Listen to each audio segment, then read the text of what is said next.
Aujourd'hui, nous allons parler du Lean Accounting. On entend aussi Accounting for Lean ou Lean Cost Management.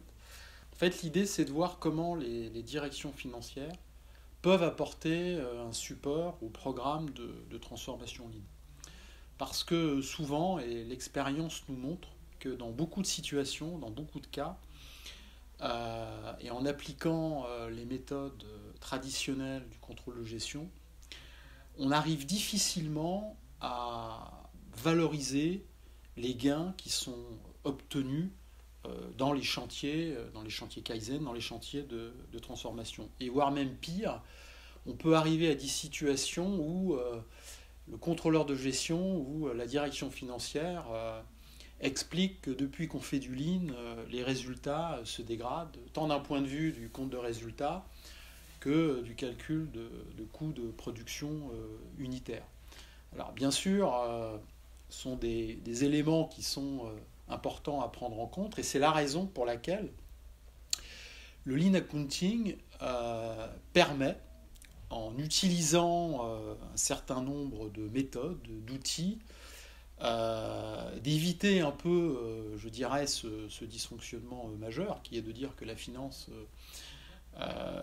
quelque part, pourrait faire stopper des programmes de transformation. Et à ce titre, dans le Lean Accounting, on va trouver une façon d'approcher les calculs de coûts, une façon d'approcher la mise en place d'indicateurs qui vont permettre ensuite de piloter l'entreprise, beaucoup plus en adéquation avec les programmes de transformation. Je citerai à cet égard un exemple.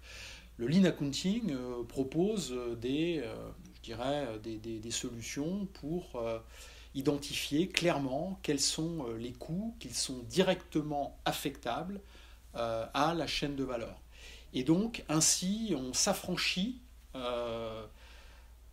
des méthodes d'allocation ou de réallocation classiques des coûts indirects ou des coûts de structure sur les produits. D'ailleurs, un des exemples, c'est de se dire que dans Lean Accounting, on ne calcule pas forcément le coût unitaire, mais on est plutôt sur un calcul à la famille de produits de la value stream. Donc là, il ne s'agit pas, durant cette vidéo, de détailler toutes les techniques propres au Lean Accounting, mais de faire le point, effectivement, sur une méthode qui est peut-être peu connue en France. D'ailleurs, l'ensemble des ouvrages que l'on peut lire sur le sujet sont quasiment tous des ouvrages anglo-saxons.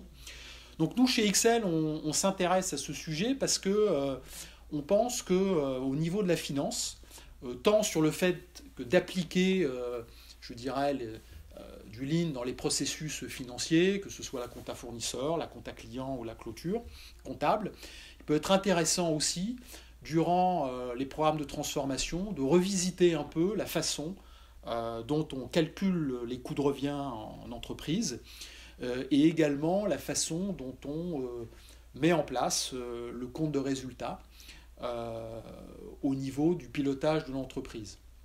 Un point important, c'est le fait qu'il faudra de toute façon toujours produire les résultats, bilan, compte de résultats et annexes conformes à la comptabilité classique.